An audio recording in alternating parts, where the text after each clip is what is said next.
السلام علیکم ورحمۃ اللہ تعالی وبرکاتہ۔ نحمده ونصلي ونسلم على رسوله الكريم اما بعد فاعوذ باللہ من الشیطان الرجیم بسم اللہ الرحمن الرحیم ان اللہ وملائکتہ یصلون علی النبی یا ایہا الذین آمنوا صلوا علیہ وسلموا تسلیما اللہم صل علی سیدنا ومولانا محمد معدن الجود والکرم وآلہ الکرام وابنہ الکریم وبارک وسلم صلاۃ وسلاما علیک یا رسول اللہ صلی اللہ تعالی علیہ وسلم۔ سورہ بقرہ آیت نمبر 222 کی تفسیر ہے۔ اللہ تبارک و تعالیٰ ارشاد فرماتا ہے وَيَسْأَلُونَكَ عَنِ الْمَحِيضِ قُلْ هُوَ أَذًى فَاعْتَزِلُوا النِّسَاءَ فِي الْمَحِيضِ وَلَا تَقْرَبُوهُنَّ حَتَّى يَطْهُرْنَ فَإِذَا تَطَهَّرْنَ فَأْتُوهُنَّ مِنْ حَيْثُ أَمَرَكُمُ اللَّهُ إِنَّ اللَّهَ يُحِبُّ التَّوَّابِينَ وَيُحِبُّ الْمُتَطَهِّرِينَ۔ اور تم سے حیض کے بارے میں پوچھتے ہیں، تم فرماؤ وہ ناپاکی ہے، تو حیض کے دنوں میں عورتوں سے الگ رہو اور ان کے قریب نہ جاؤ جب تک کہ وہ پاک نہ ہو جائیں، پھر جب وہ خوب پاک ہو جائیں تو ان کے پاس وہاں سے جاؤ جہاں سے تمہیں اللہ نے حکم دیا ہے، بے شک اللہ بہت توبہ کرنے والوں سے محبت فرماتا ہے اور خوب صاف ستھرا رہنے والوں کو پسند فرماتا ہے۔ اس میں جو یہ آیت کریمہ کا پہلا جز ہے کہ آپ سے حیض کے بارے میں پوچھتے ہیں۔ حیض کا سب سے پہلے تو مطلب جان لے کہ حیض کا مطلب کیا ہوتا ہے۔ ماہواری خون جو عورتوں کو آتا ہے عادت کے طور پر، اور وہ بیماری کی وجہ سے یا بچہ پیدا ہونے کی وجہ سے نہ ہو تو اس کو حیض کہا جاتا ہے، جس کو پیریڈز بھی کہتے ہیں اور MC بھی کہتے ہیں۔ تو اس کو عربی میں، اردو میں، فارسی میں حیض کہا جاتا ہے۔ عرب کے لوگ یہودیوں اور مجوسیوں کی طرح حیض والی عورتوں سے بہت نفرت کرتے تھے۔ یہودی تو جانتے ہیں، مجوسی مطلب آتش پرست، آگ کی پوجا کرنے والے۔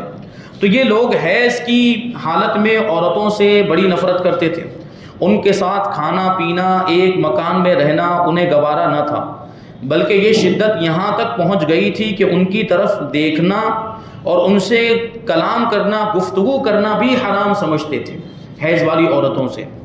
جبکہ عیسائیوں کا طرز عمل، ان کا طریقہ اس کا بالکل برعکس تھا، بالکل اپوزٹ، یعنی وہ ان دنوں میں عورتوں سے ملاپ میں بہت زیادہ مبالغہ کرتے تھے۔ تو یہ دونوں چیزیں نہیں ہونی چاہیے، یعنی ایسا بھی نہ ہو کہ بالکل ان کو ناپاک سمجھ لیا جائے اور بالکل ان سے الگ تھلگ ہو جائے، کوئی تعلق نہ رکھے، اور ایسا بھی نہ ہو کہ بالکل قریب چلا جائے کہ وہ پھر جماع اور ہم بستری میں مبتلا ہو جائے، جو کہ حرام ہے حیض کی حالت میں۔ تو دونوں یہ افراط تفریط والا ہے، یا تو افراط ہے یا تو تفریط ہے، اور اسلام ہمیں اعتدال کی راہ بتاتا ہے۔ اسلام درمیانی مذہب ہے۔ تو مسلمانوں نے حضور پرنور صلی اللہ علیہ وسلم سے حیض کا حکم دریافت کیا تو اس پر یہ آیت کریمہ نازل ہوئی، اور افراط و تفریط کی راہیں چھوڑ کر اعتدال کی تعلیم فرمائی گئی، یعنی نہ بہت زیادہ آگے بڑھیں، نہ ان کو بہت زیادہ اچھوت سمجھ لیں، بلکہ اس کا درمیانی راستہ اپنائیں۔ اور بتا دیا گیا کہ حیض کی حالت میں عورتوں سے ہم بستری کرنا حرام ہے، اور چونکہ یہ قرآن کی واضح آیت سے ثابت ہے، لہٰذا ایسی حالت میں جماع اور ہم بستری کو جائز جاننا کفر ہے۔ یعنی حیض کی حالت میں اگر کوئی ہم بستری کو جائز سمجھے گا تو کافر ہو جائے گا، اور حرام سمجھ کر لیا تو سخت گنہگار ہیں اور اس پر توبہ فرض ہے۔ اچھا، کبھی یہ بھی کچھ لوگ سوچ لیتے ہیں کہ بعد میں توبہ کر لیں گے گناہ کے تعلق سے، کہ گناہ کر لیتے ہیں بعد میں توبہ کر لیں گے۔ یہ بہت سخت جرأت کی بات ہے اور یہ بڑی جسارت کی بات ہے۔ تو ایسا نہیں ہونا چاہیے۔ ان مخصوص ایام میں یہ ہم بستری سے بچیں، اور اس کے تعلق سے یہ ذہن میں رکھیں کہ ان مخصوص ایام میں، عورتوں کے جو مخصوص ایام ہوتے ہیں اس میں ہم بستری کرنا حرام ہے۔ یوں ہی ناف سے لے کر گھٹنے کے نیچے تک کی جگہ سے لذت حاصل کرنا بھی منع ہے، یعنی بغیر حائل کے، بغیر کوئی کپڑا درمیان میں موجود نہیں ہے۔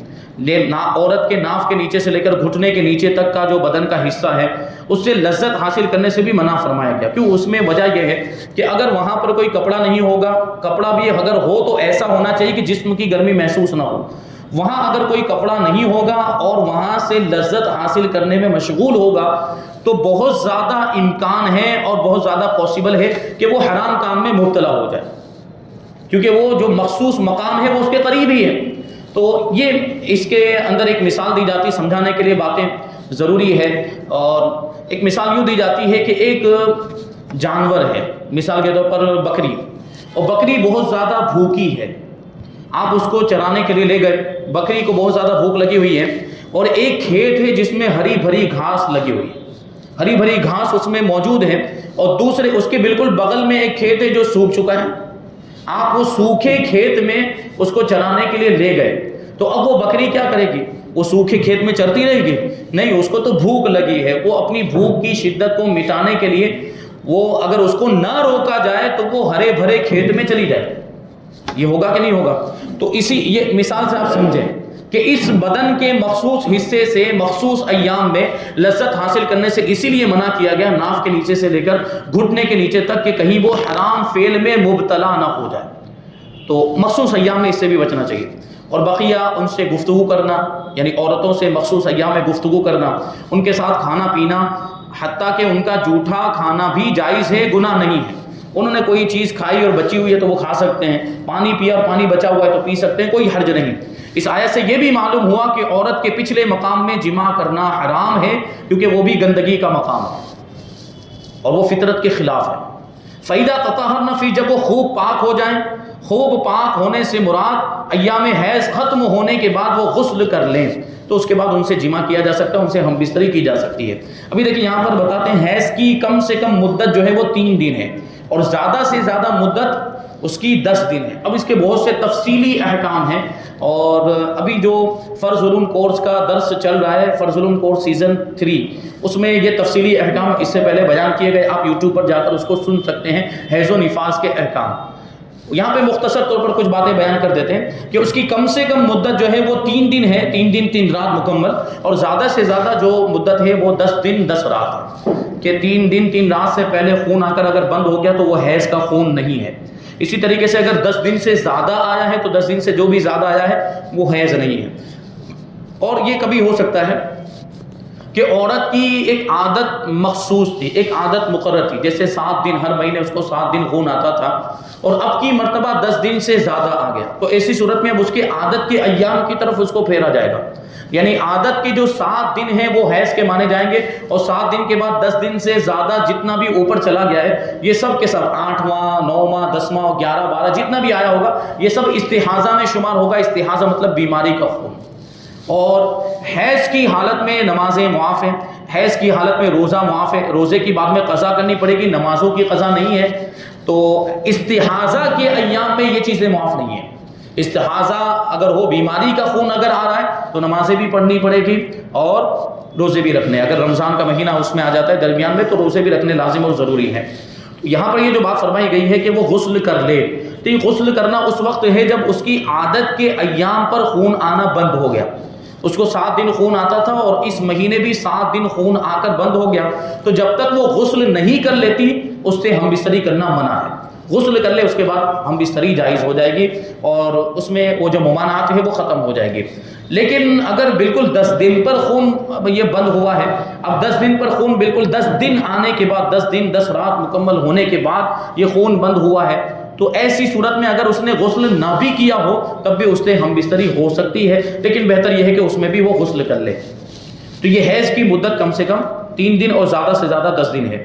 حیض کے دنوں میں عورت کے لیے تلاوت قرآن، نماز، روزہ، مسجد میں داخلہ، قرآن کو چھونا اور خانہ کعبہ کا طواف کرنا حرام ہو جاتا ہے۔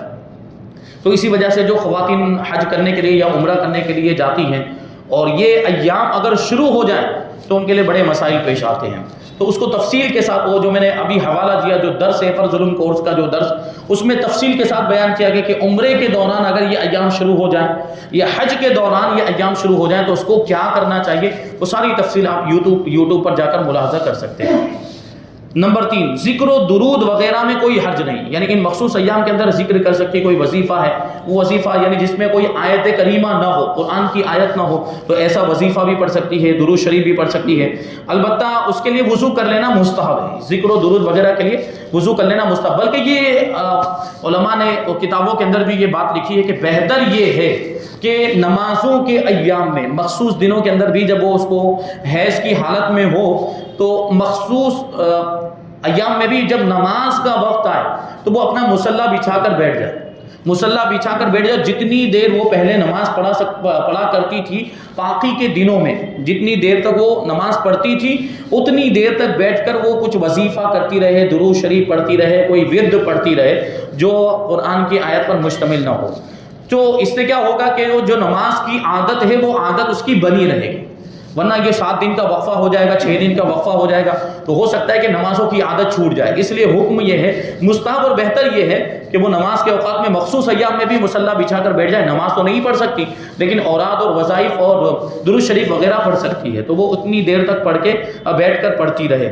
تو یہ درود شریف وغیرہ. اچھا، اس میں یہ بھی ہے کہ قرآن کی کچھ آیتیں ایسی ہیں جو دعا پر مشتمل ہیں، اور بہت سی آیتیں ایسی ہیں جن میں حمد و ثنا اللہ تبارک و تعالیٰ کی بیان کی گئی ہے.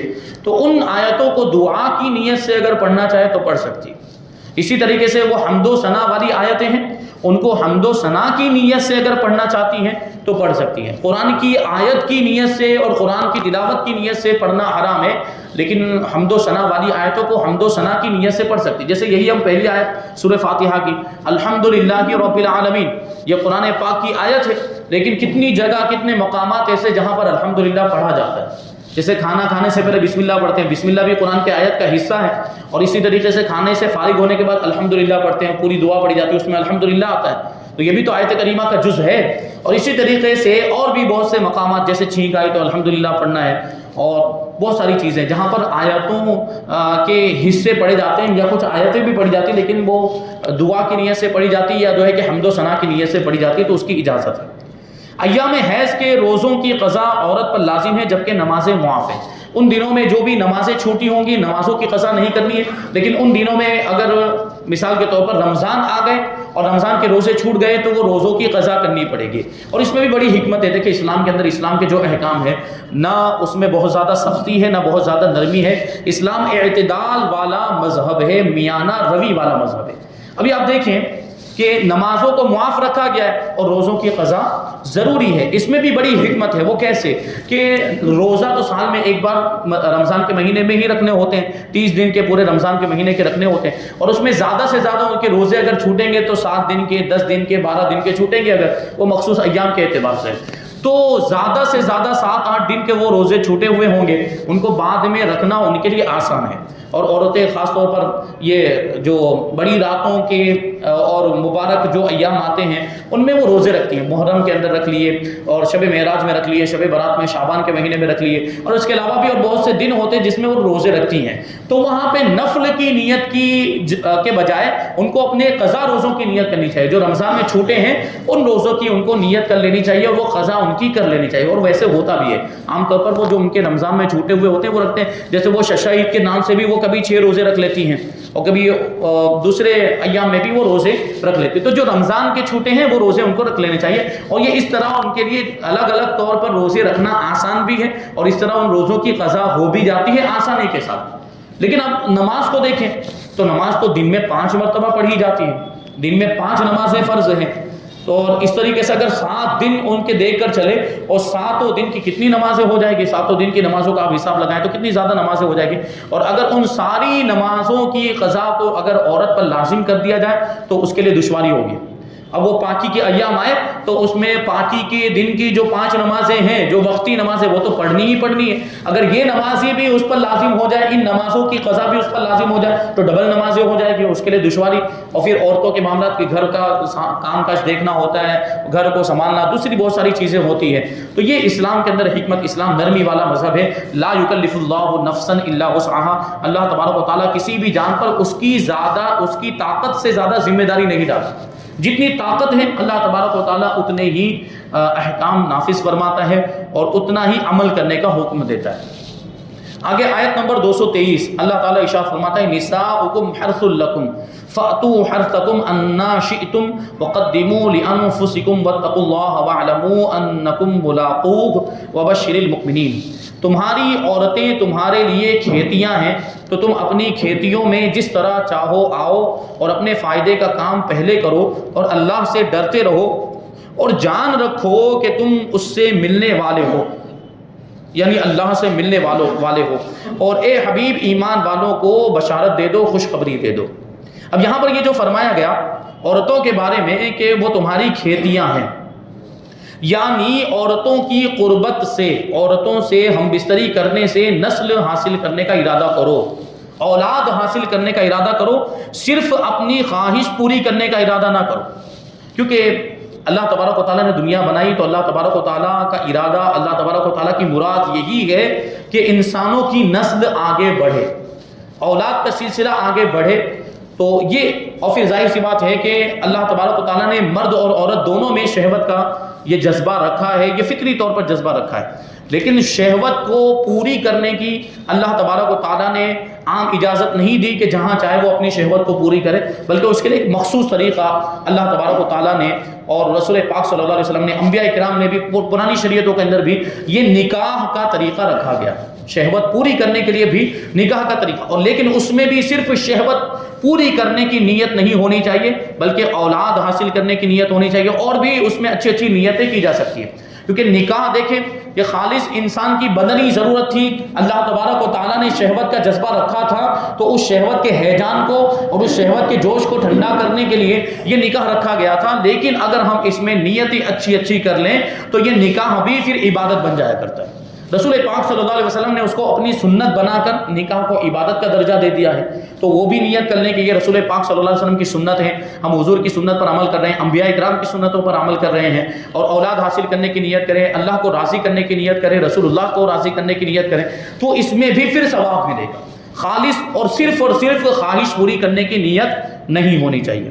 نیز عورت سے ہر طرح ہم بستری جائز ہے، لیٹ کر، بیٹھ کر، کھڑے بشرطے کہ صحبت اگلے مقام میں ہو، کیونکہ یہی راستہ کھیتی یعنی اولاد حاصل کرنے کا ذریعہ ہے۔ پیچھے کے مقام میں ہم بستری کرنا حرام ہے، اور وہ گندگی کی جگہ ہے، اور اس کے تعلق سے آپ نے یہاں پر سنا کہ اللہ تبارک و تعالیٰ نے ارشاد فرمایا کہ عورتیں تمہارے لیے کھیتی ہیں۔ تو کھیتی کیوں کی جاتی؟ کھیتی اس لیے کی جاتی ہے کہ کوئی ہمیں اس کے ذریعے سے پیداوار حاصل ہوگی، کھیتی کے ذریعے جس چیز کی ہم نے کھیتی کی ہے اس کی وہ پیداوار ہمیں حاصل ہوگی۔ اگر معاذ اللہ کوئی پیچھے کے مقام میں ہم بستری کرتا، حرام فعل کرتا ہے، تو اسے اولاد تو حاصل ہونے والی نہیں ہے۔ تو یہاں حرث لکم سے بھی اس بات کی طرف اشارہ ہو رہا ہے کہ پیچھے کے مقام میں یہ خواہش کو پورا کرنا یہ جائز نہیں ہے۔ وقدموا لانفسکم، اور اپنے بھلے کا کام پہلے کرو۔ اس سے مراد یہ ہے کہ اعمال صالحہ کیا کرو، نیک اعمال کیا کرو، یا ہم بستری سے پہلے بسم اللہ پڑھو۔ نیز بیویوں میں مشغول ہو کر عبادتوں سے غافل نہ ہو جاؤ۔ ایسا نہ ہو کہ پھر بیویوں کے معاملات میں، بیوی سے بات چیت کرنے میں، یا بیوی کے ساتھ اس طرح کے معاملات مخصوص فعل کے اندر ایسا مشغول ہو جائے کہ پھر عبادتوں سے غافل ہو جائے، یہ بھی تو جائز نہیں ہے۔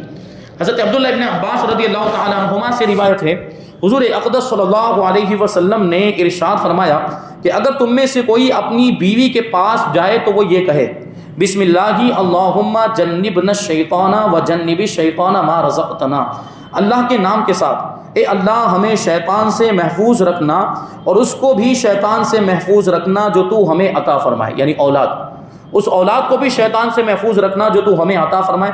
یہ دعا پڑھنے کے بعد صحبت کرنے سے جو بھی بچہ انہیں ملے گا اسے شیطان نقصان نہیں پہنچا پائے گا۔ یہ دعا پڑھ لینی چاہیے۔ البتہ دیکھیں اس میں ذکر ہے، چونکہ اللہ کا بھی نام آیا ہے اور اس میں دعا بھی ہے، تو یہ جو دعا پڑھی جائے ہم بستری سے پہلے، اگر یہ دعا پڑھی جائے تو یہ دعا ستر کھولنے سے پہلے، شرمگاہ کھولنے سے پہلے پڑھنی چاہیے۔ شرمگاہ کھول دی اس کے بعد یہ دعا پڑھنا منع ہو جائے گا، کیونکہ یہ ادب کے تقاضے کے خلاف ہے، تو اس سے پہلے یہ دعا پڑھ لینی چاہیے۔ یہاں پر سورہ بقرہ آیت نمبر 223 کی تفسیر مکمل ہو گئی۔ اب انشاءاللہ 224 اور 225 کی تفسیر ہم آئندہ درس میں شامل کریں گے۔